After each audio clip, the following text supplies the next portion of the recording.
I am often run into by some authors out there that, they think, well, should I self-publish or should I go with a traditional publisher? And listen, there's no real wrong answer. Really, the question you have to ask is going to be which one requires the most work?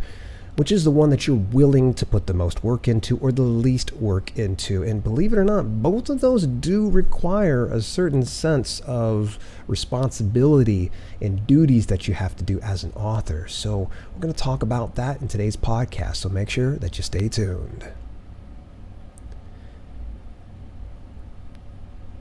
I want to give a big shout out to our sponsors, Thinkific. If you want to turn your book into a course, you can do it through Thinkific. Start with 30 days free when you visit dalelinks.com/Thinkific.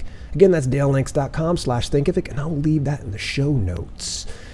So here we are. I've talked about self-publishing versus traditional publishing.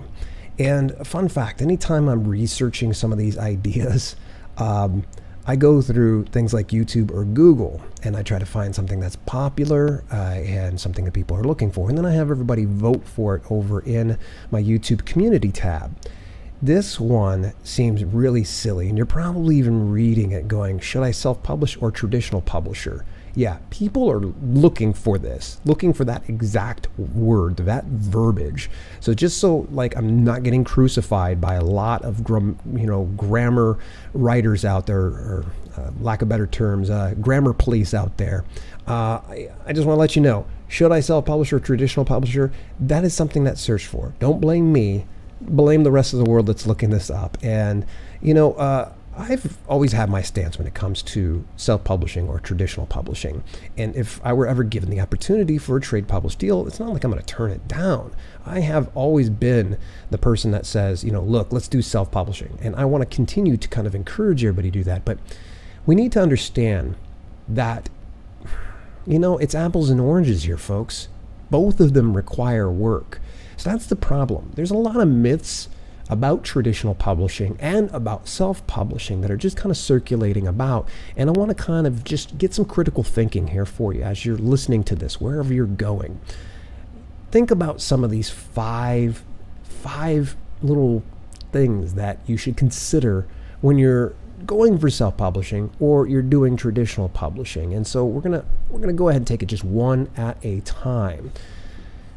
So first off, number one, marketing and promotion. Okay, listen, folks.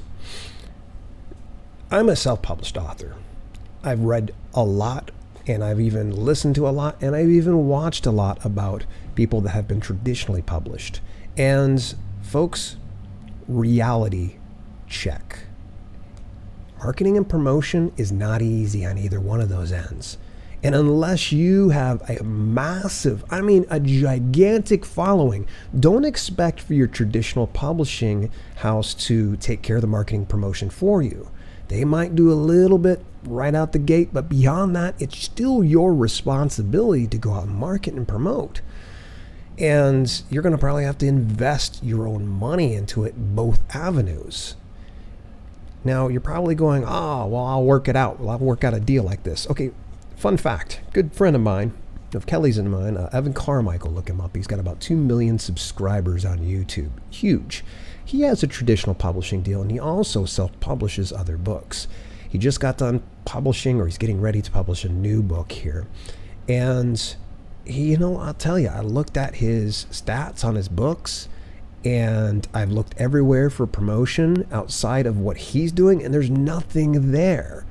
And it's no slight on them. And by the way, if they happen to be listening to this, Evan did not tell me any of this. He did not represent this. But, I don't see very much marketing and promotion on their part. They're relying on him to do all the heavy lifting. They look at him and they go, hey, he's got 2 million subscribers. He'll handle all that. And so that's the thing. A lot of people are like, I don't like marketing and promotion, so I'm going to become a traditionally published author. It's still going to require that you market and promote it, and you're probably going to have to invest in it. It's the facts here, folks. So just don't think that when you go get a trade published deal that you're going to magically have a marketing and promotion budget at your disposal. You're still going to have to handle it, right? Number two, you got self-publishing versus traditional publishing. You can either A, do more content, or B, you're going to have to search for an agent or spend time perfecting a book. So first of all, there's that one barrier of entry, getting an agent. Because if you think that you're going to be able to approach all these traditional publishing houses with all of that stuff, I got bad news for you. You're probably going to end up underneath a pile of other people that are sending in their manuscripts. You're going to need probably a good agent that's going to represent you, and they know the right people and they are able to network for them. And also, here's the thing, is you're an author, spend time writing books and let the agent do all the work. But here's the stark reality of this here is, folks, you're going to probably have to pay for the agent, or they're going to take a percentage of your earnings, or something of both of those things. And once you get past that barrier of entry, remember, when you get a traditional publishing deal, they're going to spend months upon months. And I've even known some people it's taken years to perfect that one book. Whereas during all that time, you were searching for an agent and perfecting that book, you could have already been creating other manuscripts. Now, I'm not telling you to put out hammered garbage onto the market, but the thing is, you can do it much quicker if you were to do it on your own, because you only have to answer to you and your audience. So there's something to kind of think about, but one of the things is both are going to require work, and I'm just going to kind of lean a little bit more in favor of self-publishing this time, because you're going to be able to police your own content. You're going to be able to manage your own assets. Whereas when you go to look for an agent and you finally get an agent and you get a deal, then you're going to have to perfect that book. It's going to require a ton of work when it's all said and done. You could have already been pumping out more content.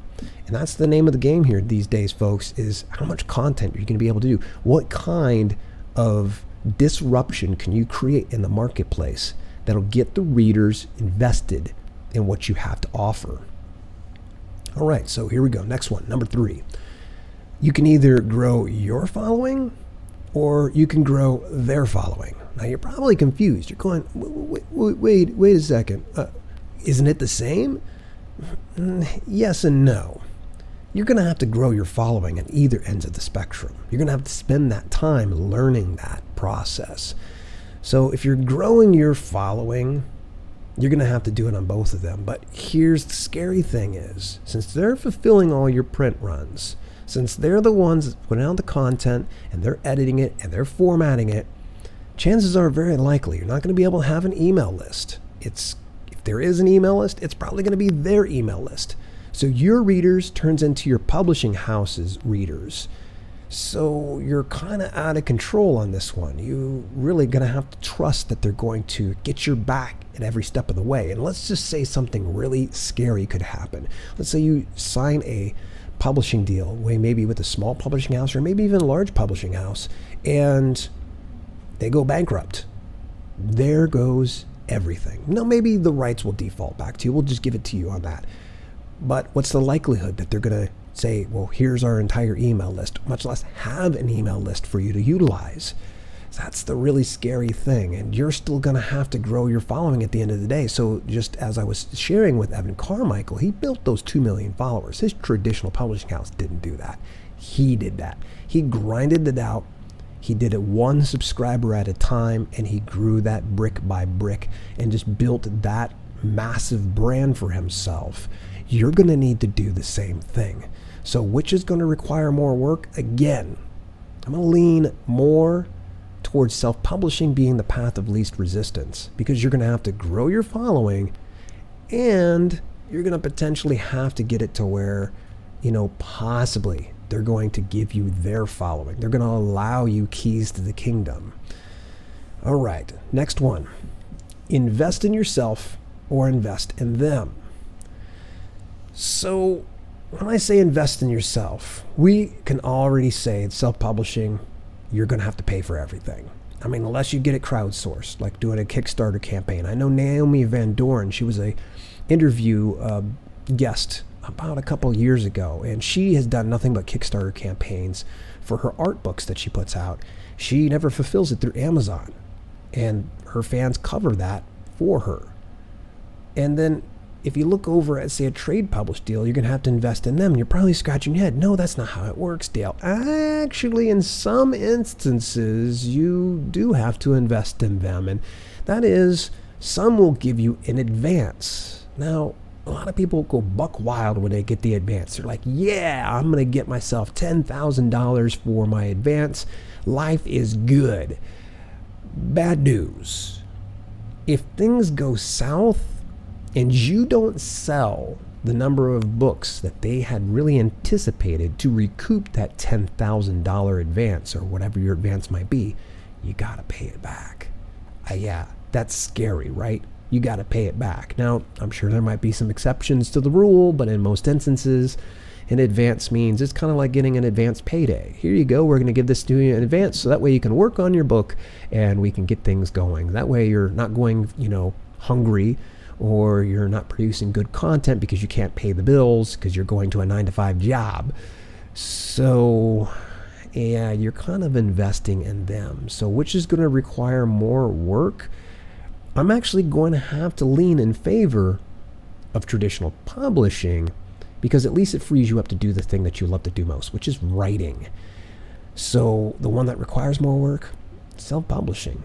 Quite frankly, you're going to have to invest a lot in yourself, and you're going to have to figure out what you need to do to get your cover design taken care of, to hire that editor, to get the formatter, to get out the marketing and promotion. There's a ton of investment. And I know I said, marketing promotion's done over in trade publishing as well, but I want to kind of throw that other into investing yourself. So before we get into the other last point here, I want to kind of point out to you that every Wednesday at 6 p.m. Eastern Daytime and every Saturday at 12 p.m. Eastern Daytime, we're actually going to be going live on YouTube. This is twice a week live broadcast. You can join me at dalelinks.com/live on those days of the week. And also join me every Monday at 12 p.m. Eastern Daytime on twitch.tv/self-publish. Twitch is a fun little place. In fact, I'm recording this podcast right now as we speak on Twitch. You can actually get a behind the scenes look at things, get to talk with some people. And you can either follow me on Self-Publish over on Twitch, and that doesn't cost a dime. It's kind of like subscribing on YouTube, but there's also a subscribe feature. Are you confused yet? You can subscribe for free with your Amazon Prime, and we actually show that at dalelinks.com/Twitch Prime, how you're able to attach your Amazon Prime account to Twitch so you can subscribe. It's a nice way to kind of support and give back to the cause. And if you're not really familiar with Twitch, go on over to dalelinks.com/Twitch101 so you can learn how to navigate and how to use Twitch properly. All right, let's get to that last point. Self-publishing versus traditional publishing, number 5, your rights or their rights.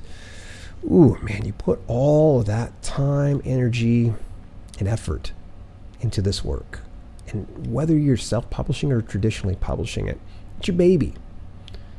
But it's almost like being a surrogate in that you're going to make this thing. You're going to create it. You're going to put time, energy, and efforts into it.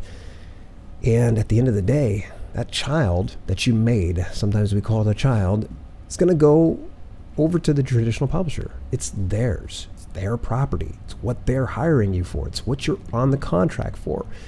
And in the event, for some reason, things go south with you and the traditional publisher, you're SOL. They own the rights, and maybe they have some type of an opt-out, some type of an agreement inside your contract. And I would recommend before you do sign a contract, get a good lawyer, so that way you know exactly what you're getting into. So with self-publishing, the rights are all yours. You can do whatever you want to with it. You can delist it if you want to. You can create an abridged version. You can have the unabridged version. There's so many things you can do. You can go and say, get it published in different languages. You own the rights. You can do that. But with the traditional publishing deal, yikes, you don't have that. But is that a good thing maybe? Because it's one less thing for you to have to worry about. So which one requires more work on this one?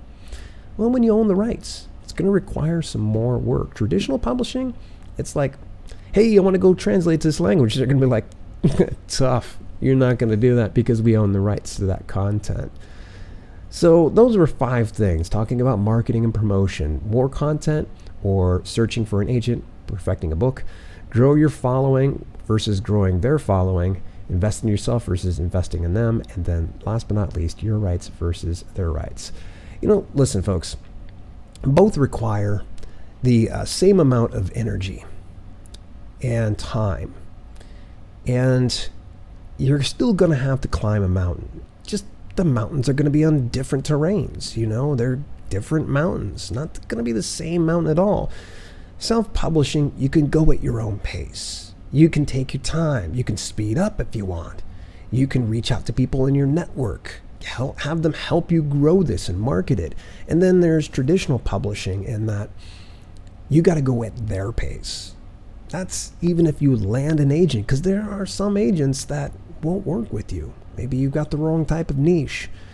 Maybe your manuscript isn't as polished as you think, and you're getting turned down by agents that could get you into a traditional publishing deal. I just want to kind of give you the reality of things. It's really tempering your expectations with reality. That's really what you need to do when it comes to this whole business of being a writer.